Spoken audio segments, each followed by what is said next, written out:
Donc bonjour à tous, on se retrouve aujourd'hui pour une nouvelle vidéo pour analyser le match qui a eu lieu, un match qui a eu lieu lundi soir en NBA, un match qui opposait les New York Knicks aux Detroit Pistons. Euh, un match plus intéressant que prévu, que j'avais pas prévu d'analyser. Euh, un match qui s'est soldé par la victoire 113-111 de New York. Et donc qui opposait le quatrième au quinzième de la conférence Est, euh, avec un New York toujours très diminué, avec les blessances de leur pivot Mitchell Robinson, de leur intérieur All-Star Julius Randle et de leur défenseur élite OG Anunoby. Euh, C'était aussi un match intéressant d'un point de vue français puisque euh, il y avait le retour de Fournier, Evan Fournier, à New York, au Madison Square Garden. Il a d'ailleurs été sifflé, donc ce qui est un peu bizarre étant donné que qu'il ne jouait pas, qu'il ne jouait pas à New York, donc bon, bizarre qu'il le siffle, mais bon. Et puis c'est pas lui qui a décidé de quitter la franchise non plus, il a toujours été sérieux, donc c'est bon, voilà, c'est comme ça, mais bizarre. Donc le match, sur la physionomie du match, on a eu droit à un premier quart-temps assez serré, enfin même une première mi-temps assez serrée. Donc premier quart-temps 27-29 New York, à la mi-temps il y a 58-62 pour New York.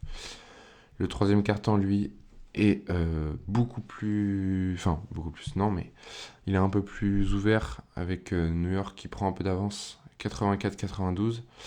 Et enfin le dernier quart-temps qui est très serré et une fin de match qui a beaucoup fait parler. Ça a fait polémique. On va revenir là-dessus à cause d'une faute. Donc voilà, on va revenir là-dessus, mais d'abord parlons des trois premiers cartons quand même. Donc dans le premier carton, Jalen Brunson, il est tout de suite dans le match, tout de suite bien bien chaud. Toujours son jeu à mi-distance que personnellement j'adore. Vraiment sa façon de prendre les écrans et ensuite de mettre son joueur dans son dos, enfin le joueur qui défend sur lui dans son dos, puis tirer à mi-distance, c'est vraiment un jeu que j'apprécie. Donc tout de suite en feu le Jalen, 14 points pour lui dès le premier quart-temps. Ah, il me semble que c'est 6 sur 10 au tir, donc pas mal.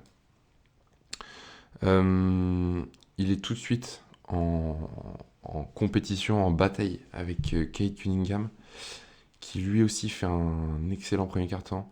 4 sur 4 au tir, 10 points. Et, et pareil que Bronson, je le trouve très agréable à regarder. Il, pareil, il a une technique. Enfin, c'est un joueur très, très talentueux. Et ouais, toujours sympa de regarder des joueurs comme ça qui ont une capacité à scorer assez impressionnante. Euh, du côté de New York, ce que j'ai noté dans ces premiers cartons, c'est que bah, à l'intérieur, malgré le manque de Robinson et Randle, on a de bons joueurs qui font le taf, avec Hartenstein qui fait le taf, également Precious Achiuwa qui a fait un bon premier carton avec 3 rebonds, enfin 6 rebonds au total, dont 3 rebonds défensifs et 3 rebonds offensifs. Donc vraiment pas mal. Côté des 3, Cade, il faut le dire aussi, il est bien accompagné au scoring par Jaden Ivey, qui marque 7 points, que je trouve intéressant dans le jeu de Détroit.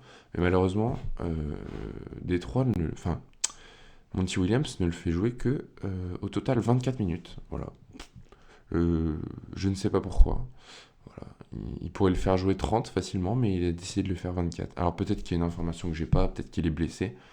Mais en tout cas, je ne l'ai pas vu cette information. Donc je comprends pas pourquoi il le fait aussi peu jouer.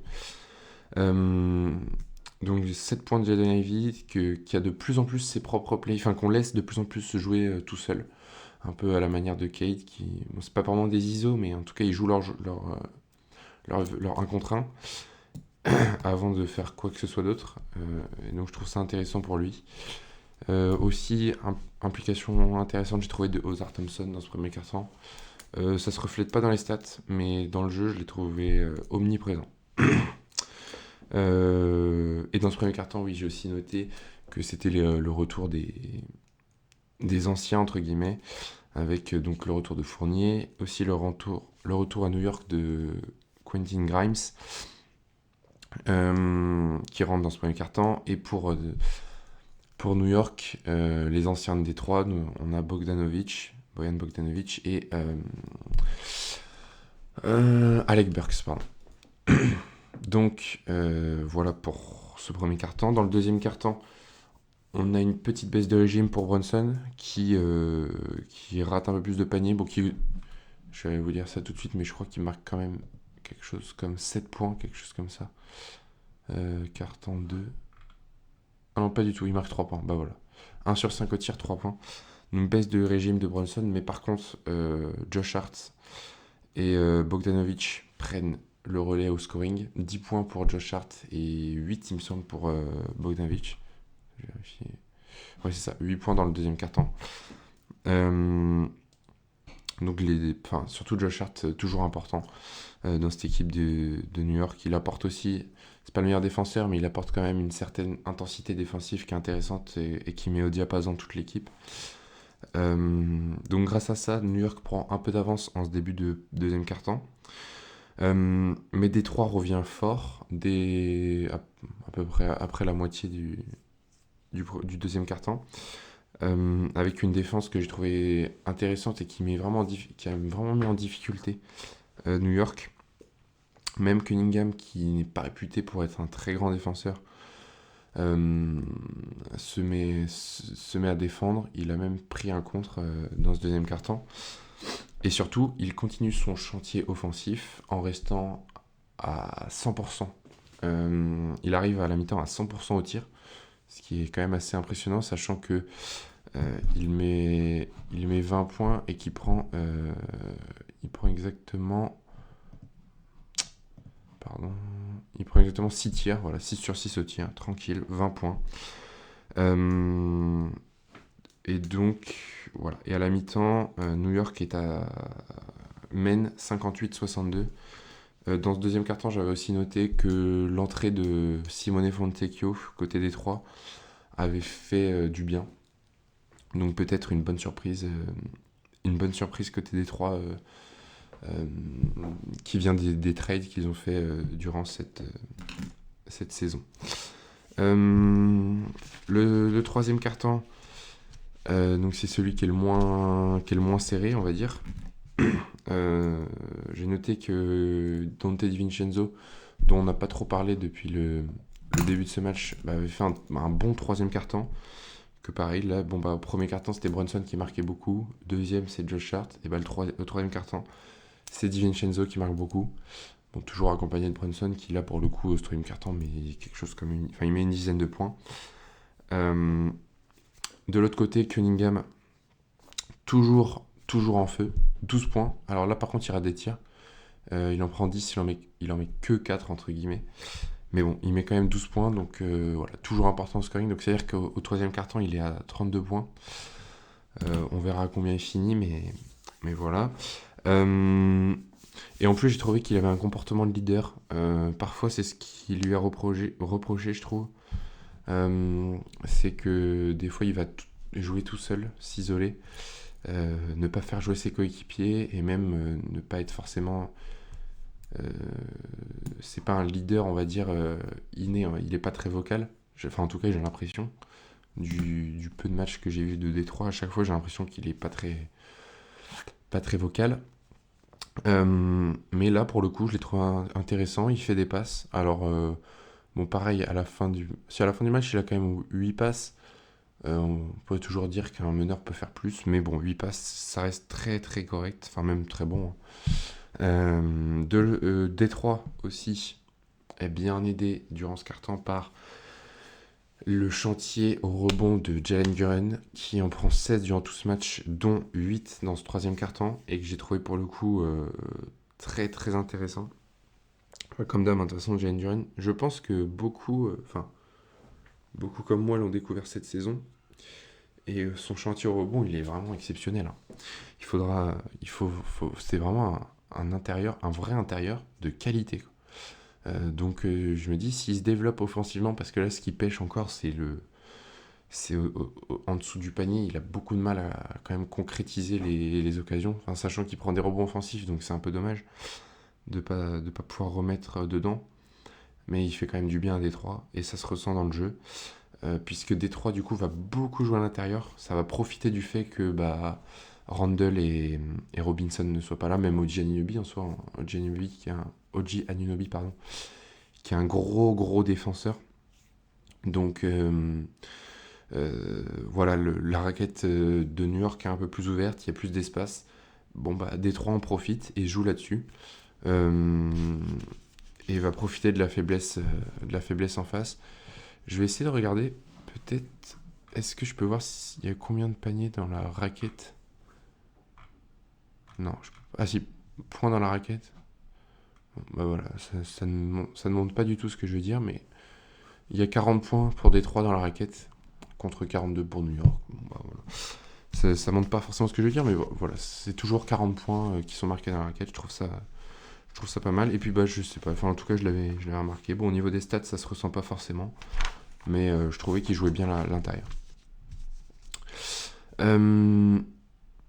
Donc dans ce troisième quart-temps, j'avais noté quand même que le match, malgré tout, il restait serré.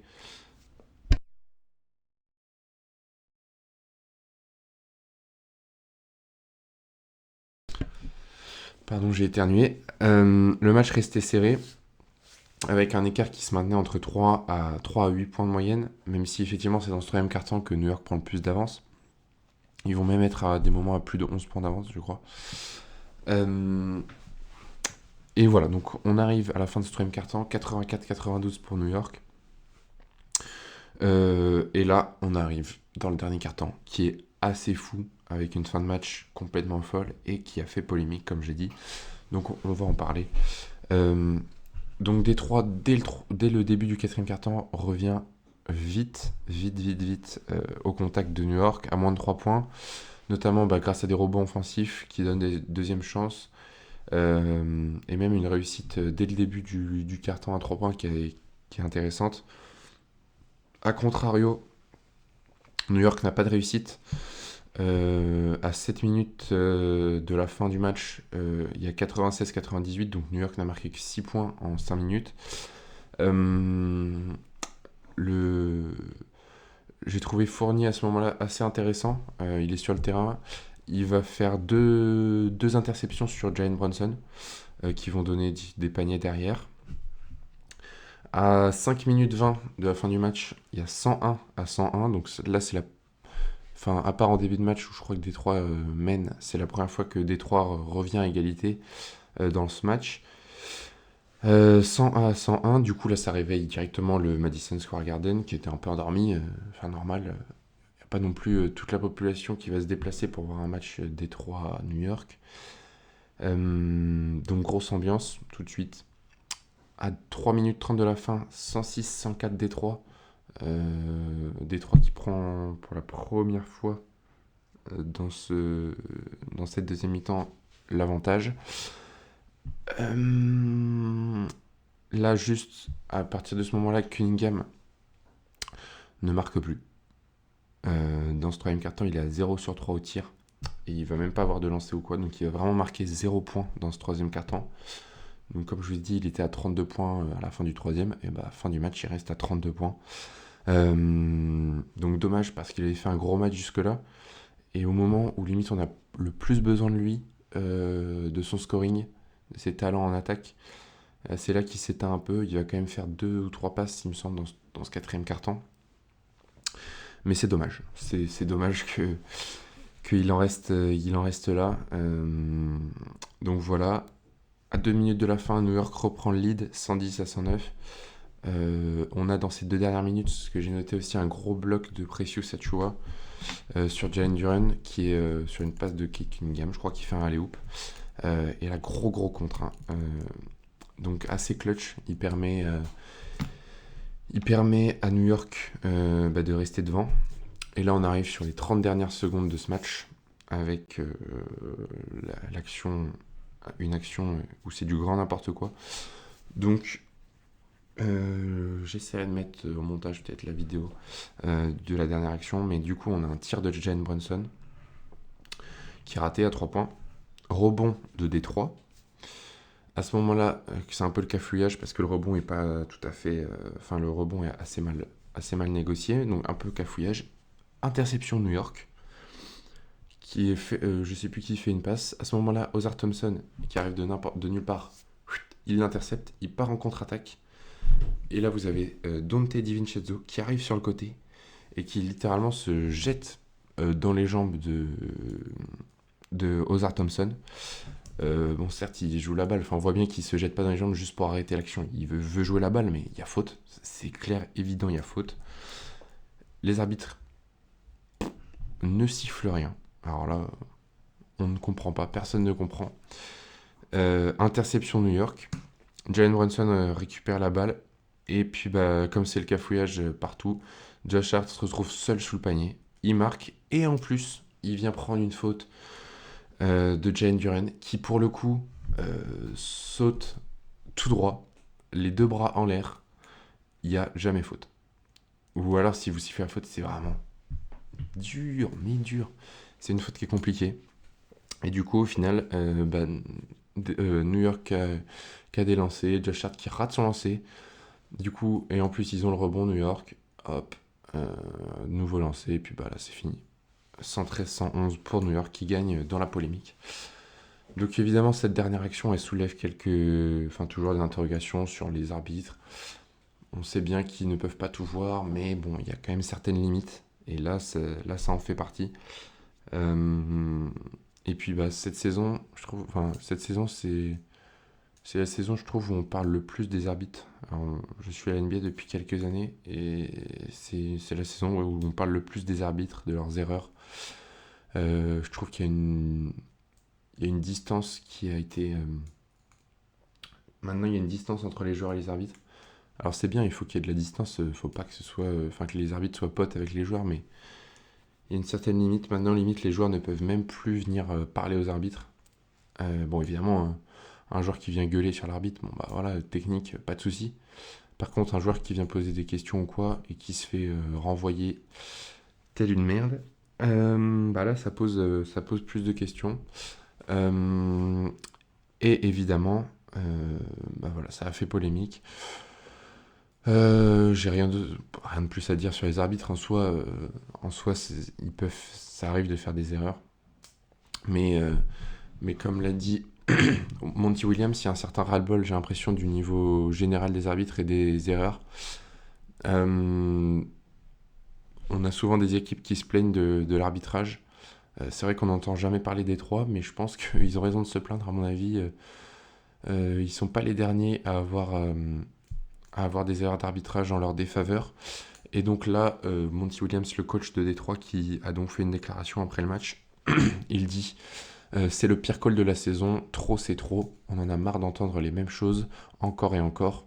On avait une chance de gagner le match, un gars plonge dans les jambes d'Ozar, 2 points, no call, c'est une abomination. Donc voilà, ça déclare. Et effectivement, en plus, c'est vrai que Détroit, ils sont malchanceux sur ces derniers temps. Ils jouent de mieux en mieux, honnêtement. Là, ils accrochent le match, c'est parce que ça joue quand même correctement. C'est pas parce que New York a mal joué, c'est parce qu'ils jouent bien. Et puis au final, ils perdent quand même. Donc Détroit qui vit déjà une saison compliquée. En plus, on leur rajoute ce genre de choses. Déjà, le match d'avant, ils se prennent un buzzer beater de Paolo Banchero sur la tête. Un buzzer, alors qu'en plus, Paolo Banchero fait marcher. Donc voilà, encore une fois, erreur d'arbitrage. Bon, les marchés, des fois, c'est plus compliqué à voir, surtout en NBA, où ça quand même laisse beaucoup jouer. Et voilà, ça fait quand même 2 erreurs en défaveur de Détroit en 2 matchs qui leur coûtent le match. Donc on comprend le ras-le-bol, et puis surtout que voilà, c'est une équipe jeune. On sait que les défaites en NBA, que là, Détroit veut perdre pour tanker, pour jouer la draft. Mais on sait aussi que sur des équipes jeunes, trop de défaites, ça peut avoir des conséquences après sur toute une carrière. Donc voilà, c'est dommage pour eux. Je pense qu'ils devraient s'en remettre. Je pense qu'ils ont une équipe qui peut être intéressante à l'avenir. Suffit juste d'avoir de la confiance et plus d'automatisme. et peut-être un peu plus d'expérience, mais je trouve que pour le coup leur équipe est intéressante. Donc voilà, écoutez, on va se laisser là-dessus, je vous remercie de m'avoir écouté, et on se retrouve une prochaine fois pour une analyse de match. Merci.